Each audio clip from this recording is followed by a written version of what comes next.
Hola, hola, ¿cómo están ustedes, mis queridos hermanos, amigos?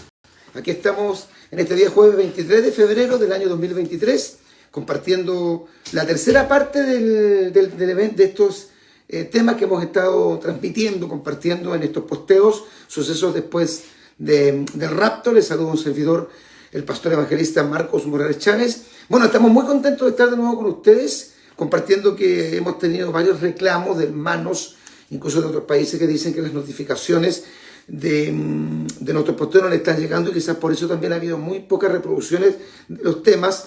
Pero creo que hay que salirse de la página y volver como a unirse, a darle un like, y así va a empezar a usted a recibir las notificaciones. Creo que son las políticas de Facebook.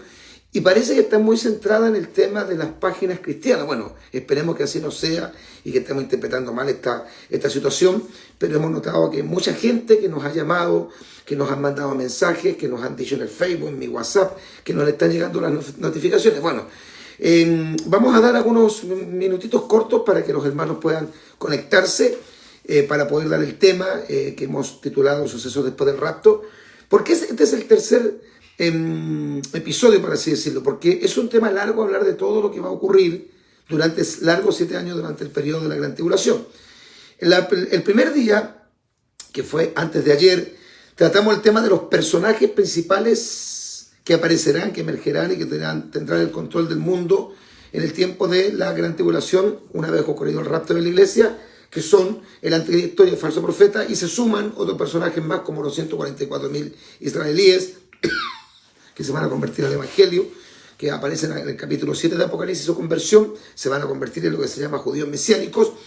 Se suman también los dos testigos de los cuales hablamos ese primer día.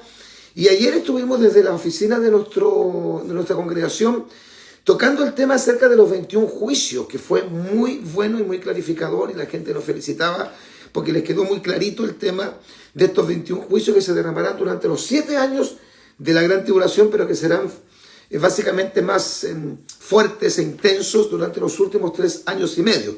Decíamos que la Gran Tribulación dura 7 años, que comienza con el tema del rapto, cuando la iglesia sea sacada de la tierra, y continúa, bueno, durante largos 7 años con el gobierno del anticristo, aliado con el falso profeta.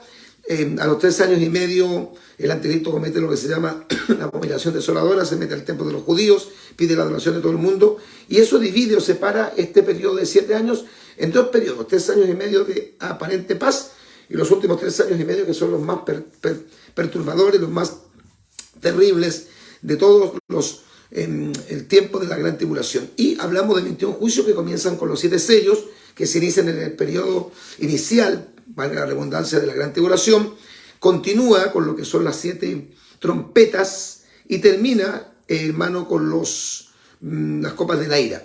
Se cree que los 2 testigos, como nos preguntan, pero ya lo dijimos, eso son Elías y Moisés, no Enoc y Elías, por varias razones que les explicamos nosotros también en el primer posteo que hicimos sobre sucesos después del rapto.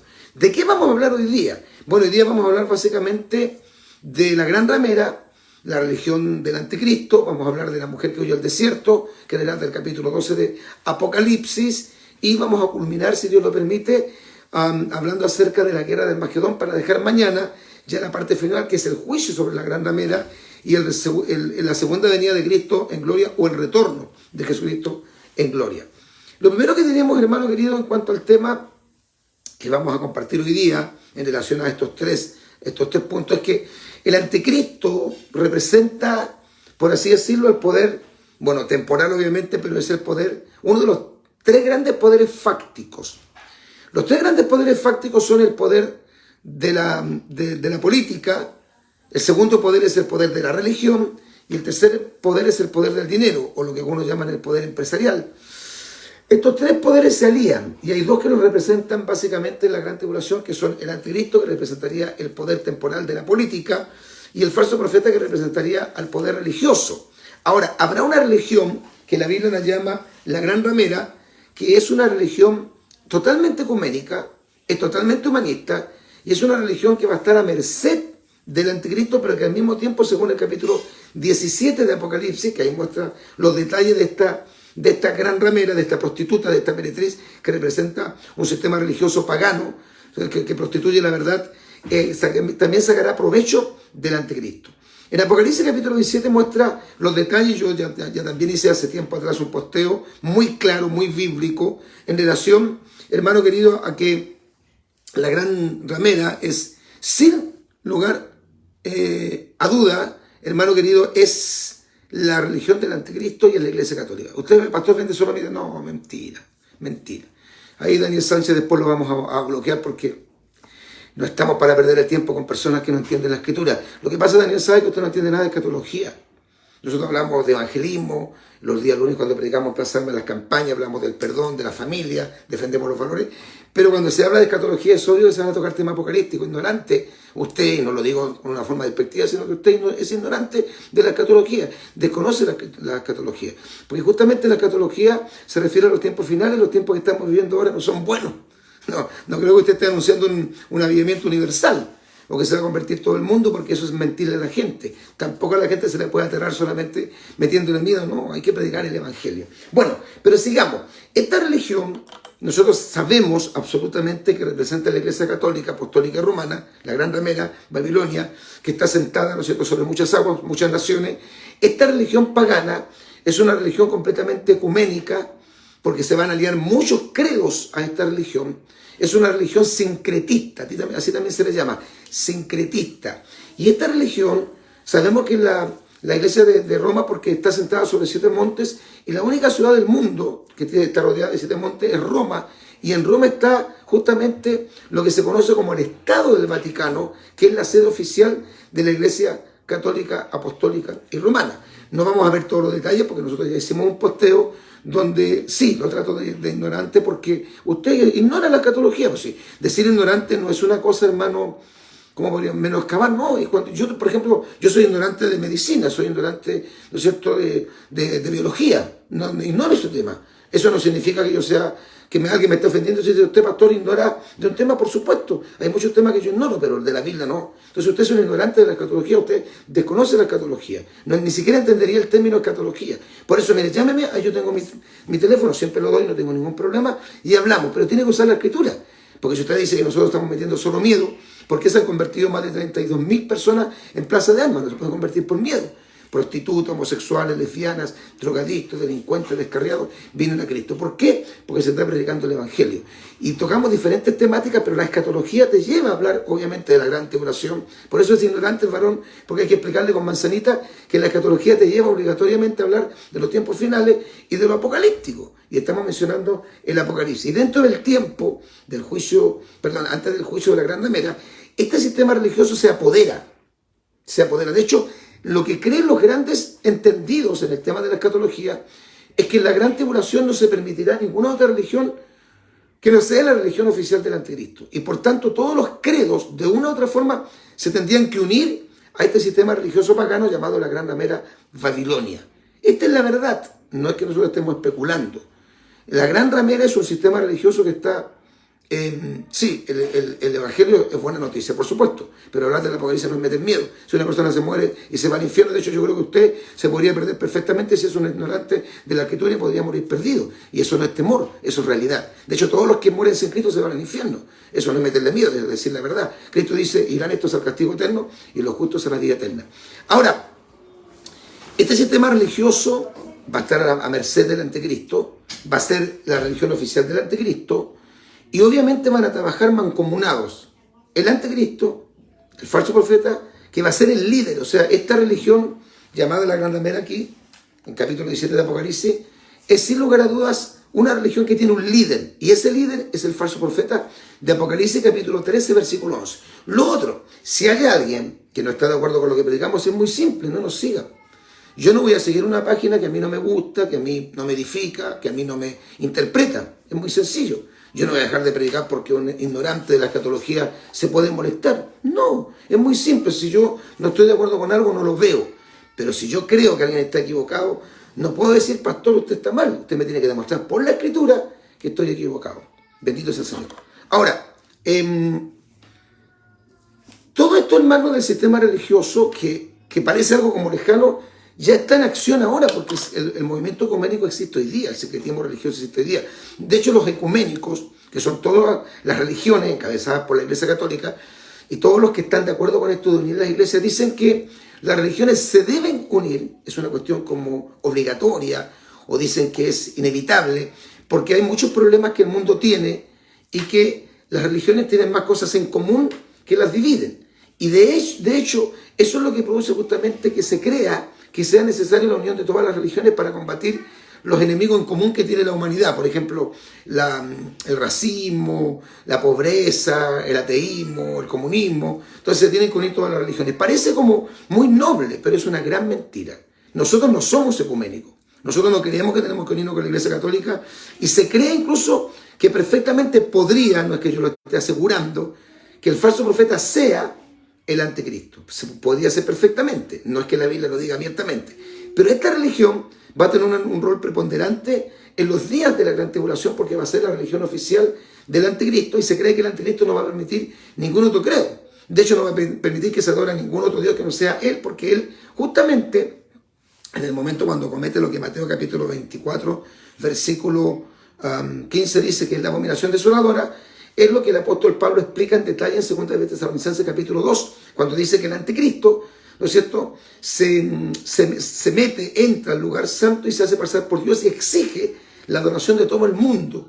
Y también el Antiguo Testamento dice que el anticristo del Dios de sus padres, o sea, de los judíos, no hará caso. Por lo tanto, la religión, la Gran Babilonia, no es una religión al servicio de Cristo. En resumen, no es una religión cristiana. No predica a Cristo. No predica el Evangelio. Dicen acá, preparados para su venida. Amén. Bueno, esta es la gran ramera, que al final, eso lo vamos a compartir mañana, viene un juicio sobre este sistema religioso, pagano. Este sistema religioso que tiene muchas características, dice que han fornicado con esta ramera los reyes de la tierra. Fornicación no física, sino fornicación espiritual. Y la Iglesia Católica ha hecho concordato con todos los grandes líderes del mundo en la historia. Y dice que esta mujer estaba sentada, montada sobre una bestia escarlata, que es el anticristo. Y la mujer estaba vestida, mire los colores, de púrpura y escarlata, que son los colores del cardenicio, adornada de oro, que representa, ¿no es cierto?, la pompa o el dinero que tiene la Iglesia Católica, que de hecho tiene un banco propio. Y fíjese que dice que esta mujer tenía un cáliz de oro en la mano, que es el símbolo oficial de la misa católica. Ahora, cuando el anticristo cometa la abominación desoladora y rompe el pacto, según Daniel capítulo 7, verso 25, que firma con los judíos, y se cree que firmará un pacto de paz entre los judíos y los palestinos del anticristo, y él mismo romperá ese pacto según Isaías 28:15, que será un convenio con la misma muerte. El anticristo ya se saca la cara de pacificador y comienza una persecución feroz en contra de la nación de Israel. Y aquí es donde aparece el relato de Apocalipsis capítulo 12, la mujer que huye al desierto. Esa mujer que huye al desierto es Israel. Esa mujer es la que persigue el anticristo y que la pretenderá destruir en los días de la gran tribulación al final. Como la nación de Israel, se entiende, no adorará al anticristo, no aceptará, por así decirlo, no aceptará quizás el mesianismo del anticristo, pero no aceptará la deidad de Jesucristo, del anticristo, y por lo tanto no va a adorar al anticristo, y esto va a hacer que el anticristo, por razones obvias, como lo hará con todos aquellos que no adoren su imagen, todos aquellos que no lo reconozcan como Señor y Dios, como amo del mundo, todos aquellos que no se dejen marcar, comenzará una persecución feroz en contra de Israel, porque además no olvidemos que el anticristo tendrá un espíritu antisemita, un espíritu de un odio muy profundo y acérrimo por los judíos. Y yo digo, esta es una apreciación más personal, la tarea inconclusa que Adolf Hitler dejó, que él quiso destruir a toda la nación de Israel y mató de hecho 6 millones de ellos, la querrá terminar el anticristo. Cuando el anticristo comienza a perseguir a Israel, morirán millones de judíos por las persecuciones, por los juicios que caerán, los juicios de los cuales hablamos el día de ayer. Y en ese momento el anticristo querrá destruir a Israel, y esa será la gran pretensión. Yo he reiterado mucho esto y lo he dicho muchas veces, hermano, en la radio, en los programas de televisión que tenemos, que el propósito de los antisemitas no es el debilitamiento de Israel.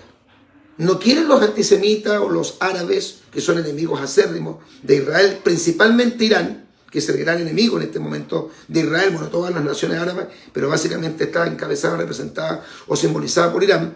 No quieren el debilitamiento de la nación de Israel, ellos quieren la destrucción absoluta de la nación de Israel, tal como nos enseña el Salmo 83, que vendrá un momento en que las naciones árabes se van a unir y van a tener un eslogan y se van a proponer destruir a Israel para que no haya más memoria de Israel. O sea, la destrucción, la aniquilación y el desaparecimiento de todo judío de la tierra, que ha sido un loco deseo que ha tenido el diablo usando a todos los grandes líderes y las grandes naciones del mundo que han sido antisemitas.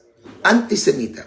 Cuando esto esté a punto de ocurrir, esto va a ocurrir en la guerra del Armagedón. Y nos vamos a la guerra del Armagedón para ya estar terminando, ¿no es cierto?, con esta idea de cómo Dios va a librar a Israel.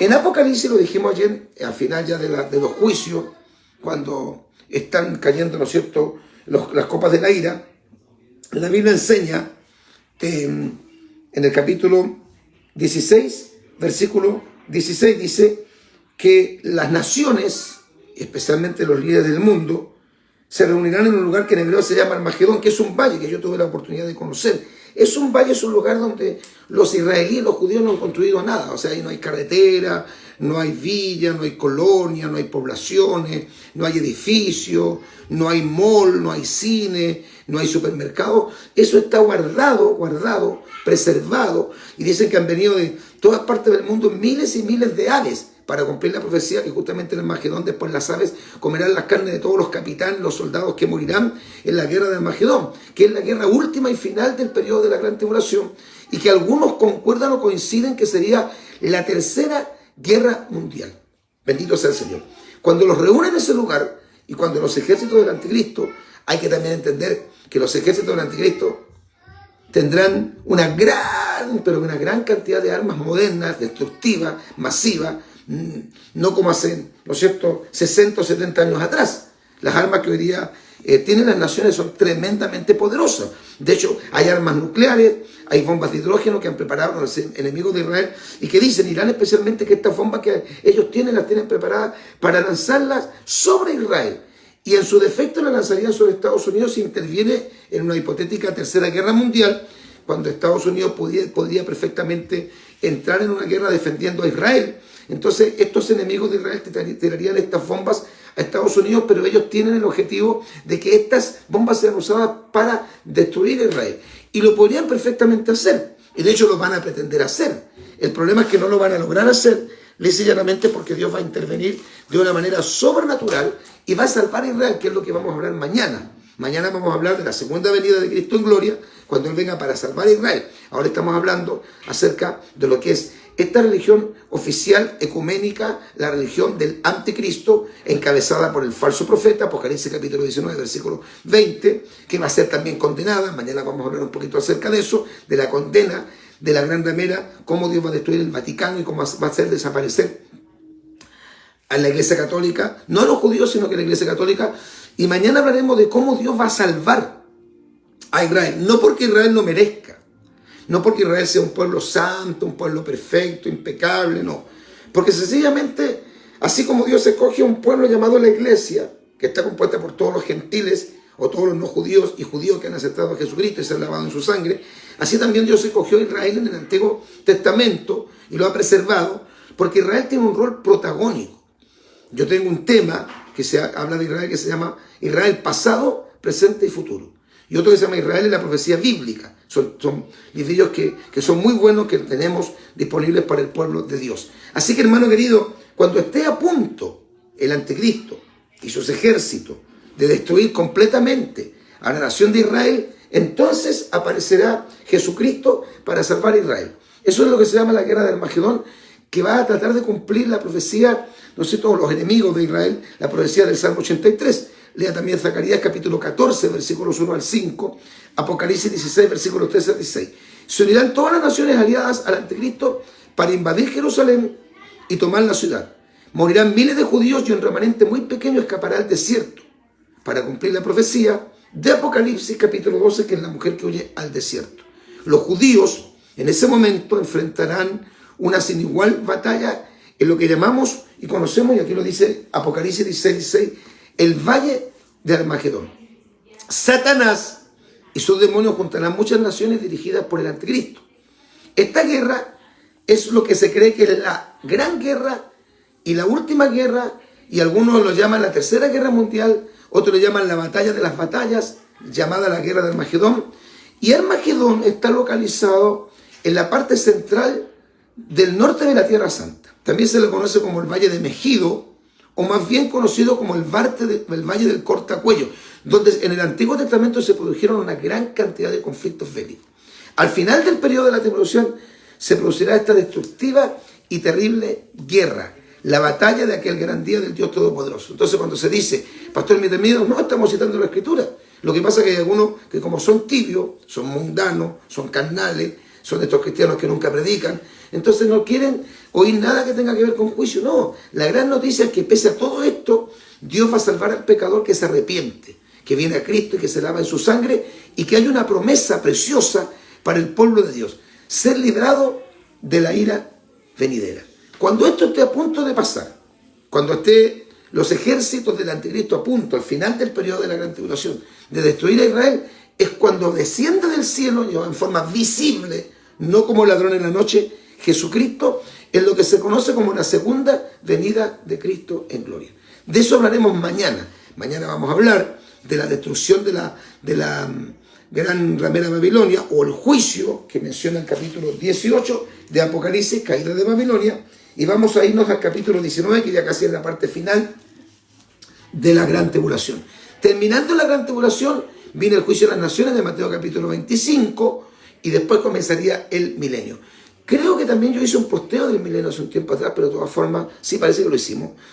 Vamos a tratar más adelante de dar un poquito en resumen de un tema tan extenso como es el milenio. Bueno, espero que este tema les haya bendecido.